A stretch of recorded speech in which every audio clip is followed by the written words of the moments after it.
Aleluia! Abençoadíssima tarde, povo de Deus. Homens, mulheres, jovens, crianças e todos que são alcançados por mim. Pelas redes sociais, que é por onde eu tenho divulgado a palavra do Senhor. Através de mim, através desse instrumento que Deus escolheu para usar. Um instrumento afinado por Ele, claro. Para alguns, de repente, um pouco desafinado. Um pouquinho torto, mas que persevera, lutando, batalhando para viver o melhor na vida. Amado irmão, amada irmã, amados amigos, eu digo para vocês, não é fácil, não tem sido fácil enfrentar as circunstâncias, as dificuldades, e quanto mais o tempo passa, mais difícil fica. O envelhecimento. Tem a ver com envelhecimento? Com certeza. Mas muito mais do que isso. Tem a ver com a volta do Senhor Jesus. Quanto mais se aproxima o momento, mais as lutas se agravam. Ficam mais difíceis. Sabe por quê? Porque não tem jeito. Olha para as referências bíblicas, o povo no deserto e tudo mais. Quanto mais o povo se aproximava daquilo que era de Deus para a vida deles, mais as dificuldades aumentavam e principalmente, mais eles vacilavam muitas vezes, abriam brechas. Porque muitas vezes, se você analisar biblicamente, o caminho que eles tinham no deserto não era muito grande, nem levaria tanto tempo. O que fez com que durasse mais tempo o deserto foi eles não abandonarem o Egito. Não deixarem o Egito sair deles. Deserto é purificação. Deserto é processo específico para nos tornar dignos, para nos purificar, para nos restaurar, nos redimir. Mas o que acontece é que muitos enfrentam os processos da vida, os desertos. Que muito fala, não tem mais deserto para nós, Jesus, a partir de Jesus não tem deserto. Eu falei, não. Então medita no que a palavra de Deus diz. Jesus, ao ser batizado, ele foi para onde? E diz a palavra que não foi o diabo que levou Jesus pro deserto, não. Foi o Espírito Santo. Para preparar ele para o ministério. Porque o que acontece? O deserto é preparação específica de Deus para aquilo que é propósito nas nossas vidas. Processo que é doloroso. Ou você acha que foi fácil para Jesus passar 40 dias e 40 noites em jejum no deserto? Deserto é lugar de calor extremo e frio extremo. Durante o dia, calor extremo. Durante a noite, frio extremo. Mas Jesus não questionou e nem testifica o processo que ele enfrentou naqueles momentos. Mas isso é só para você analisar. Que muitas vezes tem processos que os cristãos enfrentam que você não conhece. Tem processos que você vai enfrentar e ninguém vai saber. E nem tem que saber. Mas tem a ver com você, não tem a ver com outras pessoas. Tem a ver com o propósito de Deus na tua vida. É Deus te lapidando, é Deus te preparando, é Deus querendo te exaltar. Mas você tem lidado de que maneira com o processo que você tem enfrentado? Você tem honrado ao Senhor? Agradecido ao Senhor por tudo que Ele tem trazido? E mesmo em meio a tantas lutas, tantas dificuldades, não está te faltando vida. Não está te faltando saúde, não está te faltando o pão de cada dia. Mas muitas vezes eu fico com fome, eu fico com frio. Entenda, o processo é específico dentro do que você precisa aprender. Se você passar por um momento de privação de alguma coisa que é necessária para você, creia no Senhor, confie no Senhor e não questione. Porque o questionamento só faz você paralisar, ficar estagnado no processo. E é por isso que o povo de Deus, a maior parte deles, não entrou na terra prometida, morreu no deserto. Morre no deserto quem não vive conforme a graça, quem não se adapta Ah, não é se adaptar ao mundo, não. É se adaptar, é você amadurecer dentro do propósito, respeitando e honrando ao Senhor no processo e se adaptando nesse processo conforme as circunstâncias que são colocadas diante de você. Porque eu falo pra você, até os animais, eles vão aprendendo a lidar com as circunstâncias. Com o frio, com o calor, com a chuva, com o sol. Os animais se adaptaram. Eles aprenderam a lidar. Hoje eles não têm tanta dificuldade. Na verdade, hoje eles não têm dificuldade nenhuma. Porque eles sabem lidar com isso. Mas foi um processo para eles também. Deus não poupa ninguém de processo não, amado. Ninguém. Sem exceção. Até Jesus enfrentou os processos. Ah, mas porque ele não sabia? Eu vou falar para você, humanamente dizendo, ele não tinha algumas experiências.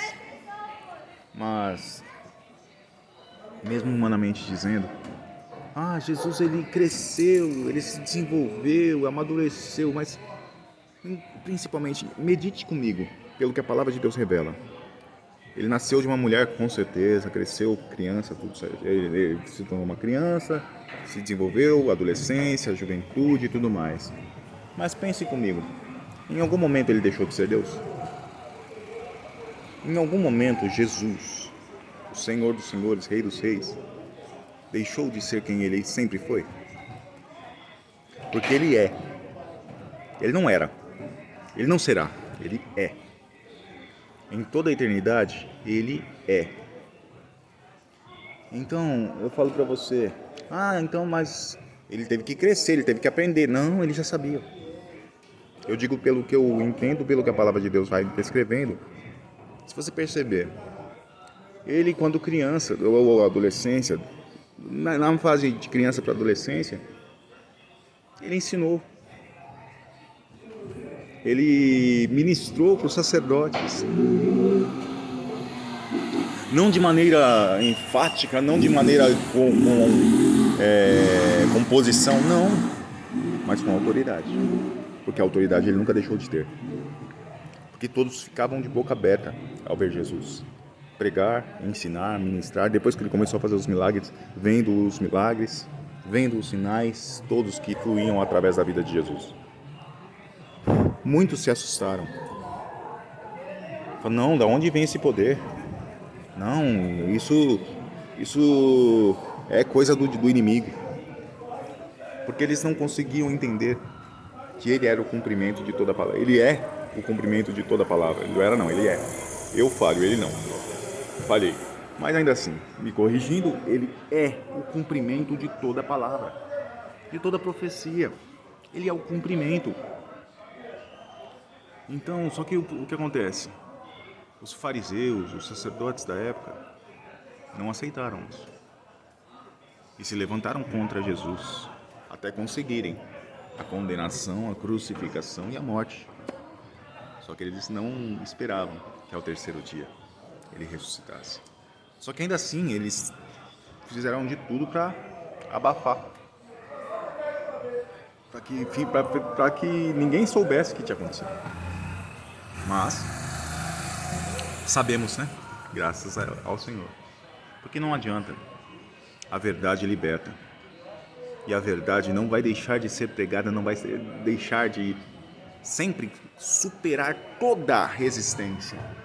A verdade sempre vai superar tudo o que é resistência, amado irmão e amada irmã. Mas, como você tem lidado com isso? Como você tem lidado com o processo que você tem enfrentado? Não é fácil, porque eu falo para você, vamos analisar os apóstolos.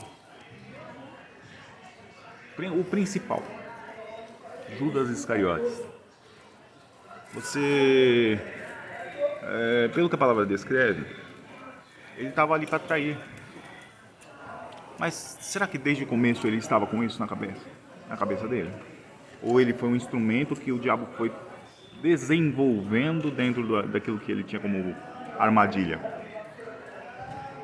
Eu falo para você, a palavra de Deus diz que Deus fez tudo com um propósito, até o ímpio para o dia da perdição. Então Deus já sabia desde o princípio. E com certeza ele já vivia dentro desse propósito. Judas Iscariotes. Então por que ele se aproximou? Porque é assim que tinha que ser. Sempre terão pessoas que têm a traição no coração, que não seguem ao Senhor, não obedecem ao Senhor, mas que estão sempre se camuflando para poder usurpar, para poder aproveitar daquilo que Deus tem na tua vida ou na vida daqueles que são dele. Mas eu tô falando com pessoas aqui que têm vida com Deus, então é na tua vida mesmo. Mas entenda, não é por isso. Não, então eu vou me afastar. Jesus se afastou de Judas. Em algum momento Jesus falou assim: Judas, vai embora que eu não quero mais você junto comigo. Pense. Só que agora, nos momentos em que Jesus buscava Deus, orava, fazia os propósitos, quem Jesus levava com ele? Judas Iscariotes estava com ele? Medite. Não são todos que estarão conosco, nem mesmo aqueles que não traíram. O único que traiu foi Judas Iscariotes. Mas nos momentos de dor, de perseguição, de dificuldade, nos momentos cruciais do propósito, só tiveram 3 que andaram perto, que estiveram próximos. Mas porque Jesus não quis outros? Não, eu não falo isso. Eu falo pelo que a palavra traz como mensagem. Não é questão que Jesus ele chamou Pedro, Tiago e João. Ele poderia ter chamado mais? Com certeza, mas a Bíblia revela Pedro, Tiago e João. Então ele fazia acepção? Não. Ele apenas mostrou que tem propósito. Não é para você fazer diferença entre um e outro, mas Deus vai mostrar para você aqueles que devem estar do seu lado, aqueles que devem estar no teu processo. Desculpa que eu tô na janela de casa e tá passando agora o comercial. Só um minuto, tá? Meu amado irmão, a culpa não é minha, né? É propaganda aqui. Mudei um pouquinho, tô um pouco mais para dentro, mas ainda assim tem barulho. Mas ainda assim, amado irmão, o importante é a mensagem que o Senhor está trazendo. Entenda, tem pessoas que vão fazer parte do teu processo. E não são pessoas que vão te trair, mas são pessoas que não devem estar nos momentos de intensidade, nos momentos cruciais do propósito que Deus tem na tua vida. E não porque eles não merecem, porque ali Jesus não demonstrou que os outros não mereciam, mas ele demonstrou que Pedro, Tiago e João estavam dentro do propósito. Significa que em alguns momentos da tua vida, algumas pessoas vão fazer parte, outras não. Mas você entenda, Jesus escolheu por causa de alguma coisa específica. Não cabe a nós julgarmos isso. Vamos pelo que a palavra de Deus descreve. Quem estava com ele? Pedro, Tiago e João. Eram 3 específicos. E Deus vai trazer a ciência, o entendimento. Deus nunca te deixa confundido. Deus sempre esclarece o que é vontade dele. Porque a vontade de Deus é boa, agradável e perfeita. Deus nunca nos deixa confusos. Deus nunca nos deixa perdidos. Ele é a nossa referência. Creia e confie nele. E entenda que o propósito que ele tem na tua vida e que está se desenvolvendo vai ter momentos específicos do processo dentro desse propósito em que você vai ter que se separar. Sozinho? Algumas vezes sim, mas outras com pessoas específicas. E o Senhor vai aproximar de você. E você vai saber quem são. Jesus não teve confusão. Jesus não chamou qualquer um. Foi Pedro, Tiago e João. Então entenda. Deus sabe o que faz. E Ele tem algo grande na tua vida. Apenas creia, confie e obedeça. Seja guiado por Ele. O Espírito Santo estará no controle de tudo. Amém, meu amado irmão e minha amada irmã? Que Deus te abençoe extraordinariamente nessa tarde. Que Deus encha a tua vida da sua graça. Que Deus faça valer a sua palavra em ti. Que nada fuja ao teu controle. Mas se fugir, do dele não foge, não se preocupe. Porque muitas vezes nós perdemos o controle, mas ele nunca perde. Porque Deus conhece o fim desde o princípio. As coisas que não foram como aquelas que já foram. O seu conselho será firme e ele vai fazer toda a vontade dele. Apenas creia e confie. Você consegue? Amém? Então que Deus te abençoe nessa tarde, nesse fim de tarde, né? Daqui a pouquinho já vai anoitecer daqui a pouco. Mas mais uma vez eu gravei durante o dia, mais uma vez em pé, para honra e glória do Senhor. Não tem sido fácil? Não tem.